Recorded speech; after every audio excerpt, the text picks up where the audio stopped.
ভালোবেসে। হ্যালো মা, তোমার লাগে এখন শাড়ি কিনছি আর বাবার লাগে এখন পাঞ্জাবি কিনছি। আমাদের কিচ্ছু লাগবে না, তুই ভালোভাবে আয় তাইলে। বাবা তুমি আসছো না কেন? এক্ষুনি আসো। খাইতেছি রে মা, তোমার জন্য একটা পুতুল। আমার অত কিচ্ছু লাগবে না, কতদিন তোমাকে দেখি না, আমার টুনটুনিও দেখে না। এই ভাই ভাই কৌতূহল না ভাই। ফিরবে ঘরে। আপনি কত দূর? ও আমার ময়না পাখি রে, মনে কি আর তর্স হইতেছে না? কিসে কোন যে আসতেছি। সাবধানে আইসেন। আচ্ছা কি মিয়া, নতুন বিয়ে নাকি? হামিয়া ভাই, বিয়ার পরে এই প্রথম ঈদ। বাবা কখন আসবে?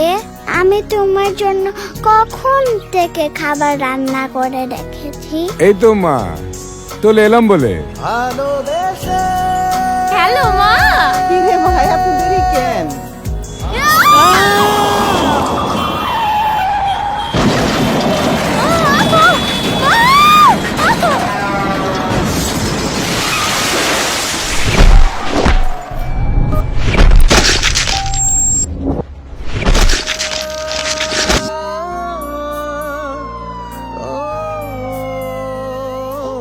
তোর লগে আমি কতদিন কথা কই না,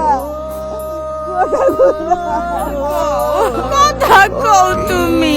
বাবা তোমার খাবার গুলি খাবে না। বাবা কথা বলো। তুই ছাড়া বাঁচবো একা।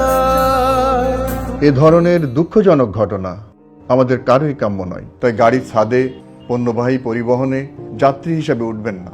ওভার স্পিড ও উল্টা পথে আপনার গাড়ি চালাবেন না। অনিরাপদ, ঝুঁকিপূর্ণ যে কোনো ধরনের যাত্রা পরিহার করুন। ট্রাফিক আইন মেনে চলুন। আপনার ভালোবাসার মানুষের কাছে সবচেয়ে বেশি প্রয়োজন আপনাকে, তাই তাদের কাছে আপনাকে ফিরতে হবে সুস্থ এবং নিরাপদ। আসুন আমরা সবাই মিলে আমাদের ঈদ যাত্রাকে নিরাপদ করে তুলি। গল্পটা এমনও হতে পারত। ভালোবেসে ভালোবাসা মানুষের কাছে ফেরা। ভালোবেসে ভালোবাসা মানুষের কাছে ফেরা। খোলা ট্রাকে যাত্রা করবেন না। পিকআপ ভ্যান সহ যে কোনো ধরনের পণ্যবাহী পরিবহনে যাত্রী হবেন না। বাসের ছাদে জীবনের ঝুঁকি নিয়ে উঠবেন না।